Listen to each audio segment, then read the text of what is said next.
You are listening to Talking Star Wars.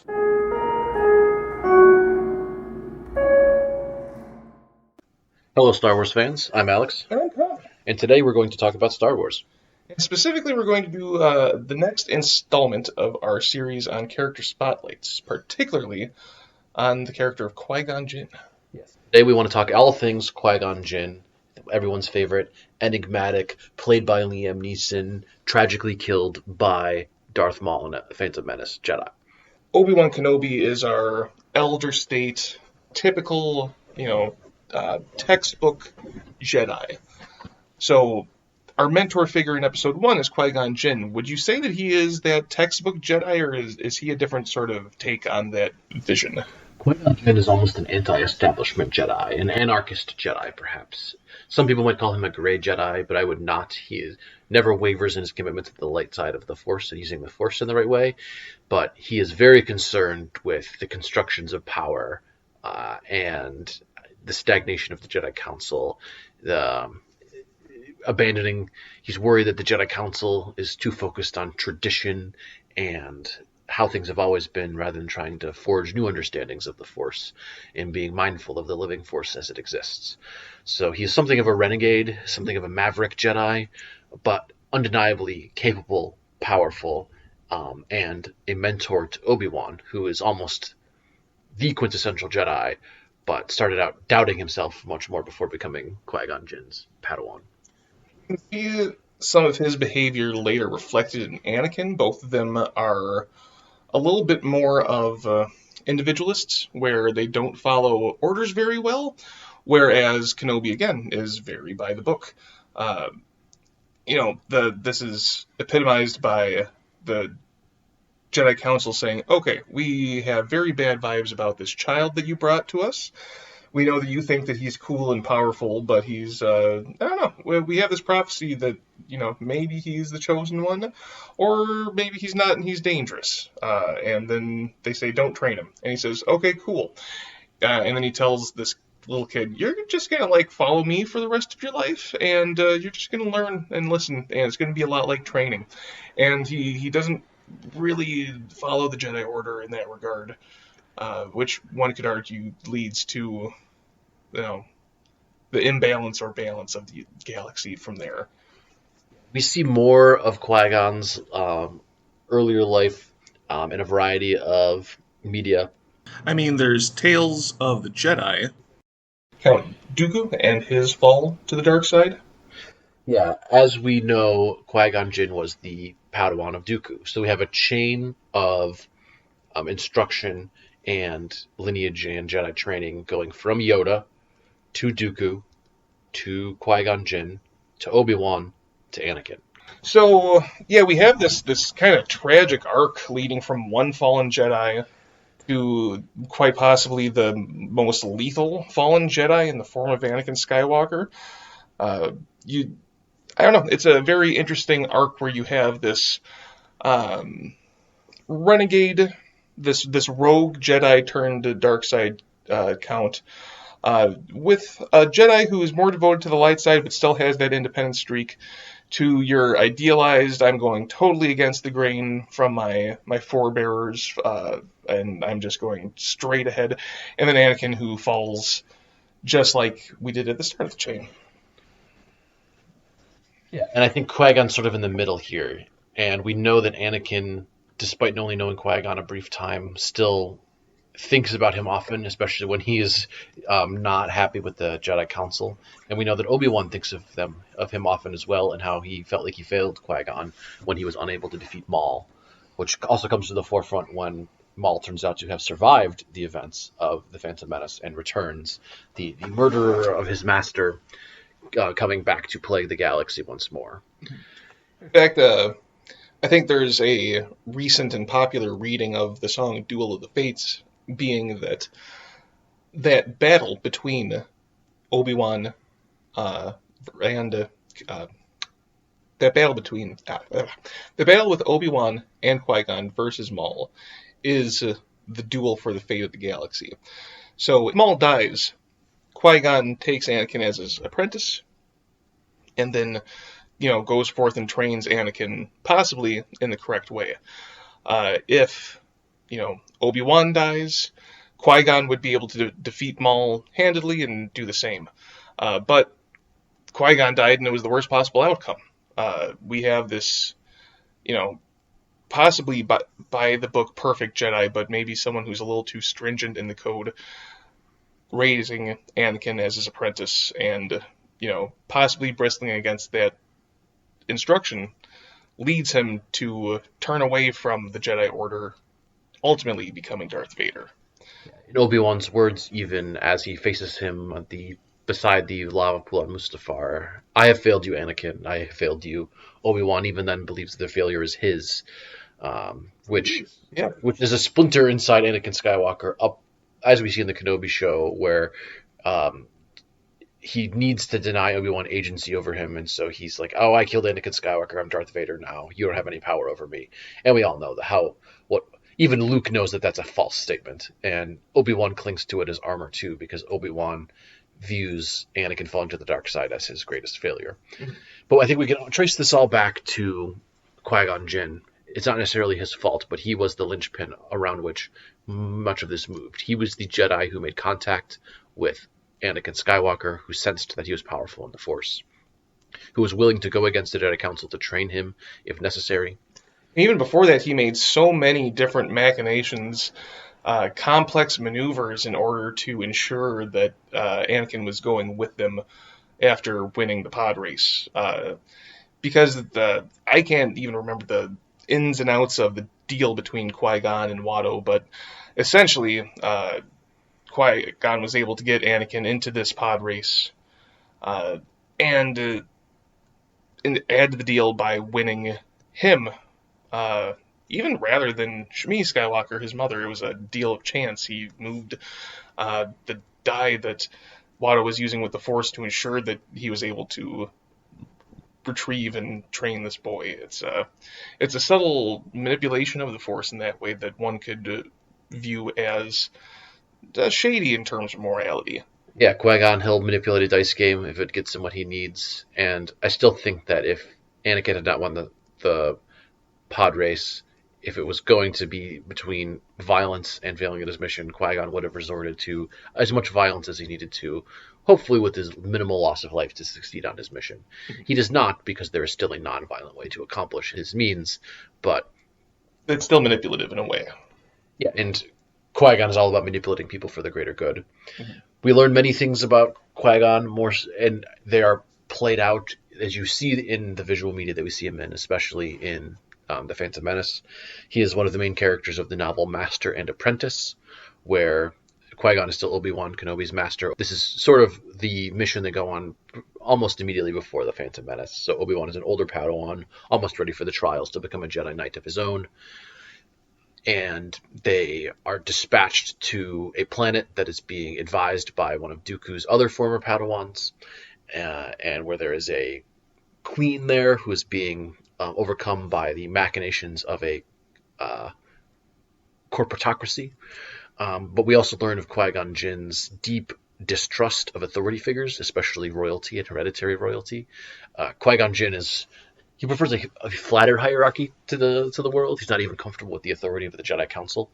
So he deeply distrusts the motivation of royalty, whereas Obi-Wan is more willing to accept the status quo as is, and they have a tension in that throughout their relationship.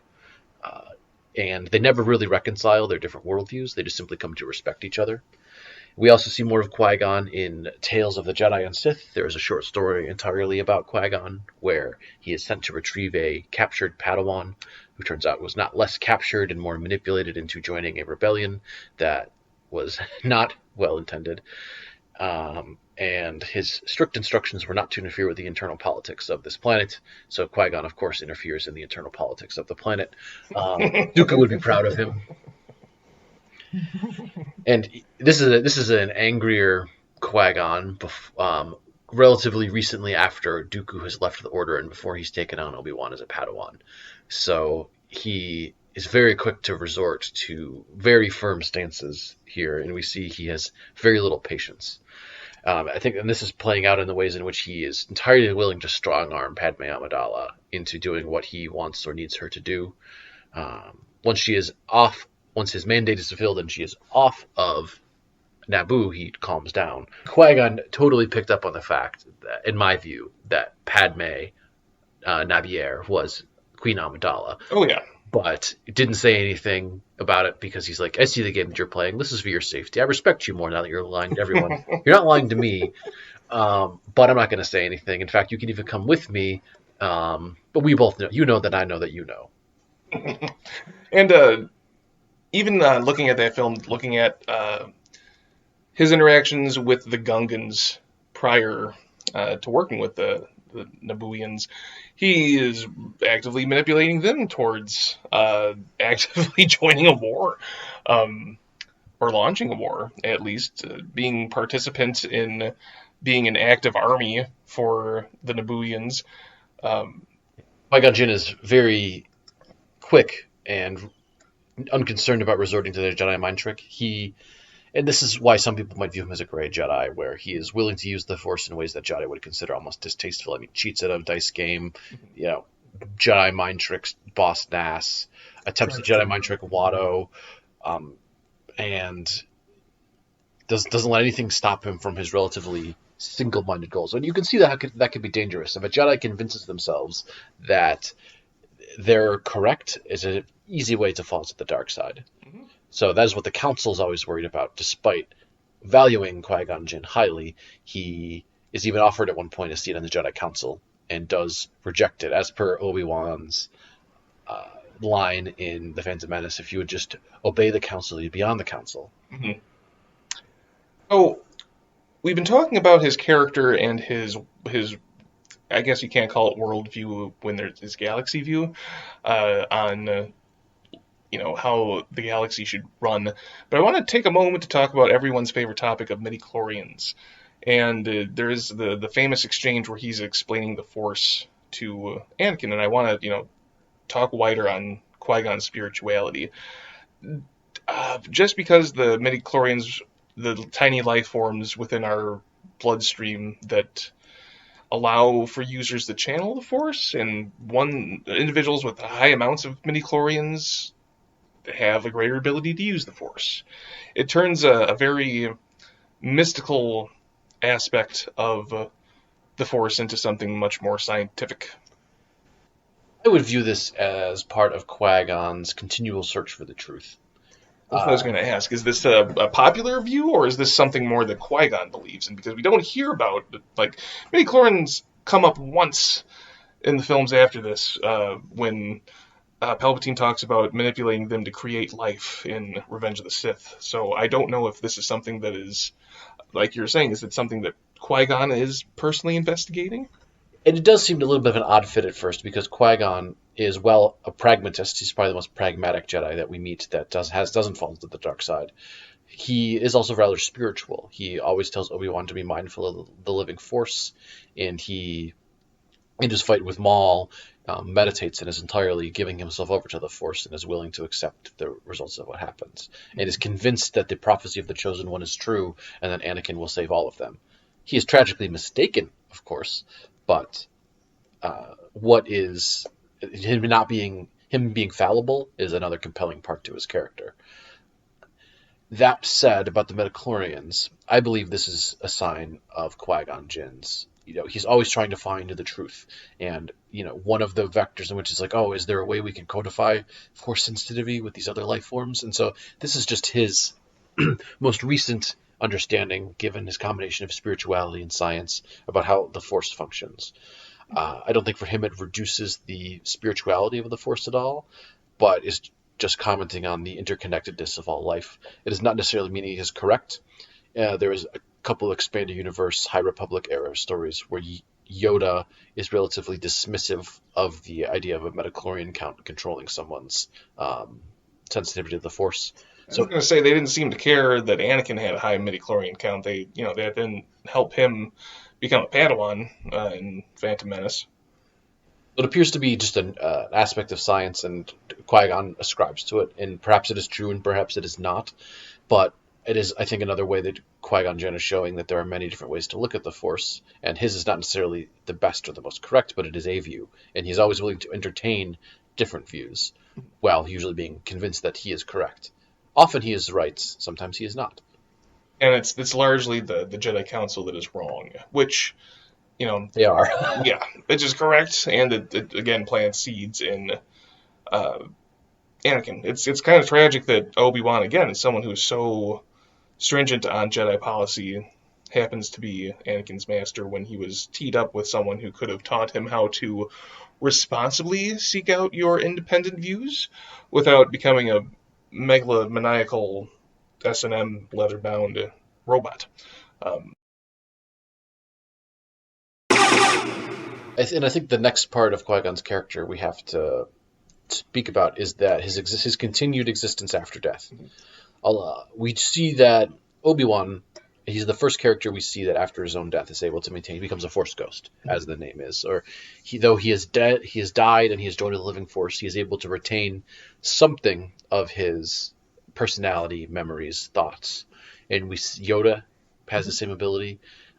Anakin shows the same ability when he is redeemed, and we know that this was an ability and Force power, which we will perhaps explore more in depth in the future, granted by the wills of the Force, who are ancient Force users who I think regard themselves as something of an authority. Yoda is slightly skeptical of them. Qui-Gon was certainly skeptical of them. But Qui-Gon did have an encounter with the wills, and it is why, though it took him time after his own death, he is eventually able to manifest himself as a Force ghost to Obi-Wan as well. One quick note, I think that the wills are intended by George Lucas because he, the first name of Star Wars was something from the Journal of the Wills, really long title, and he had these characters envisioned since the 70s, and he came up with midichlorians. And I'm pretty sure when Yoda visits the wills in the Clone Wars series, it is an Ant-Man style shrink down type of adventure. I think Yoda has literally shrunken down to the microverse where the wills manipulate midichlorians. That's just a fan. I'm going to disagree with Connor on that particular interpretation. I view it as a spirit quest. It's a deliberately spiritual quest that Yoda goes on to learn the ability to maintain his consciousness after death. And it's something he meditates on for years in Dagobah. It takes Qui-Gon years after his death to learn how to. But we know that even by the time of the Clone Wars, he is able to speak and then appear to, in the planet of Mortis, which is very powerful in the Force, to Anakin and Obi-Wan. I just like to think that Yoda's line of size matters not literally applies to these tiny microscopic beings that control the universe, but that not, Anyway, Force Ghosts. So we have this history of Force Ghosts within the original trilogy. How surprised were you seeing The Phantom Menace for the first time when Qui-Gon died and then didn't disappear like all the other Force users that in media history we've seen by 1999 have done? I think it was establishing that Obi-Wan and Yoda were something special. But thinking of our main cast of Jedi characters, Luke also becomes one with the living Force when he dies. So whether he was instructed by Obi-Wan or whether this is simply a Force power that has become more prevalent, as we've discussed with other Force powers, waxing and waning in knowledge. Because it was certainly portrayed as something rare that had to be given to Yoda by these ancient Force sages that he had to meditate on for many years to be able to come one with the Force and have his body vanish. We are luminous beings, not this crude matter, being the famous line from Yoda.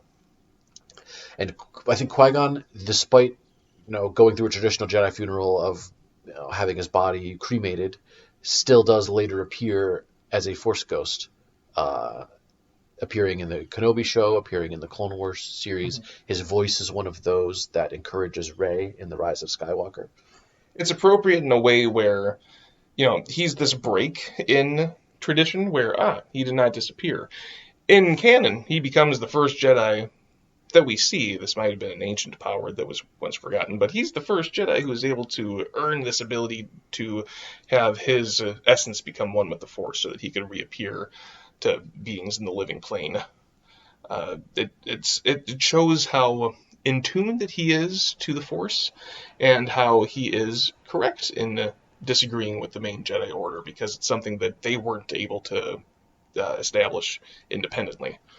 Yeah, and by the time of the end of the Clone Wars, Yoda is entirely willing to admit that he messed up, and that the Council became, by being embroiled in this war and becoming too rigid, they sacrificed the adaptability and vision they would have had to protect themselves from something like Order 66 from happening. So they are successfully manipulated by Palpatine, and almost the whole Jedi Order is destroyed as a result.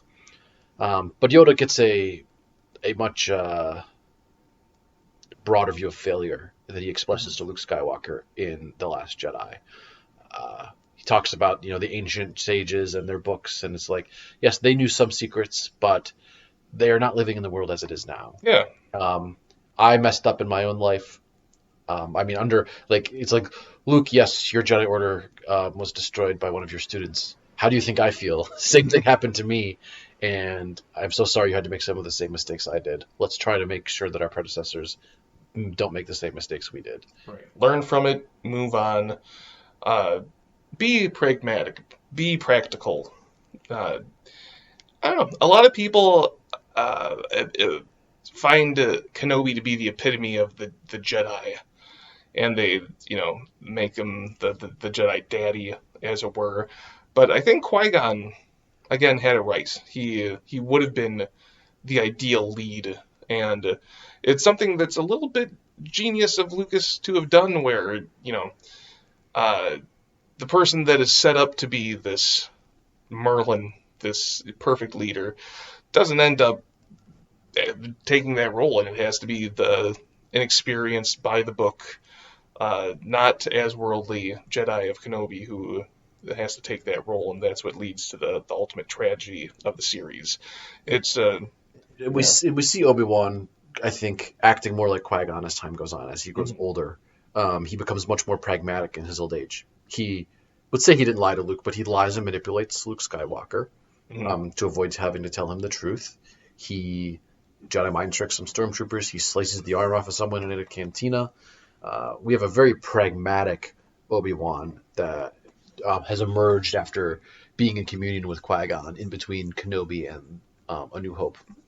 He doesn't run and say, okay, Luke, we're going to train you from, the Jedi age of 3, where, we're going to be working to combat Darth Vader. It's, no, we're going to let life let out, and when it's time, that's when we will go. And when it was Luke's time to go on that journey, that's when Obi-Wan re-entered his life. With taking reality as it comes and not adhering rigidly to certain rules, and that is something that Obi-Wan certainly learned from Qui-Gon Jinn, who was all about breaking the rules, but was always committed to doing what he thought was right. For the greater good. The greater good. Which is why he's probably where his distaste for authority comes from, is that as he studies history and the world around him, he's like, man, people in power suck. They're all just contributing and trying to maintain their own power. He doesn't like senators. He doesn't like royalty. He doesn't really like the Jedi Council. He doesn't want to be part of the Jedi Council. It's all about someone's personal growth and personal journey, understanding the constructions of power and the motivations of people around him. And I think he reached that understanding with a sharper edge after Dooku left the Order, his mentor, who he respected deeply, leaving to become a secular leader, still coming back to the Jedi Temple at times, as we see in the novel Padawan and in Tales of the Jedi, that Dooku, even after leaving the Order, came back at times to consult with Yoda. But I think we cannot underestimate the impact of Count Dooku's leaving the Jedi Order on Qui-Gon Jinn. It's to the point where Obi-Wan is concerned during his Padawanship that Qui-Gon might do the same. And I think he is not wrong to worry that Qui-Gon might leave. But Qui-Gon eventually decides that within the Jedi he can accomplish more good than he can outside of it. He wants to be a reformer from within rather than a rebel from without. And he is powerful enough and respected enough to do what he wants to a great degree and owns up to the consequences later. And with that, I hope that YouTube allows us to have this title be Qui-Gon Jinn, Reformer from Within is better than Rebel than Without, because I think that encapsulates his character quite well. Renegade not quite a scoundrel, but trying to drag the stratified Jedi Council kicking and screaming to change. And the fact that he died and cannot do that, I think, is an underlooked contributing factor to the downfall of the Jedi Order.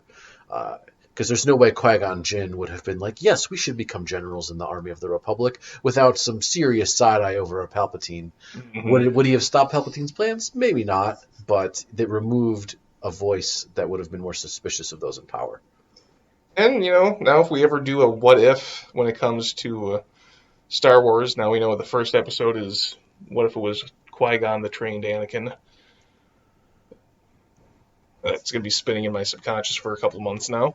All right. Well, thank you for listening to our exploration of the character of Qui-Gon Jinn, powerful Jedi, anti-authoritarian Force user, and just sort of a father figure in an unexpected way to more people than he would have admitted to. And drop us a line. Let us know on a comment to our YouTube videos or our subreddit in case you have a specific character that you're interested in hearing us talk about. All right. Thank you for listening, and join us for more Star Wars next time. We'll see you sometime soon in a galaxy right here.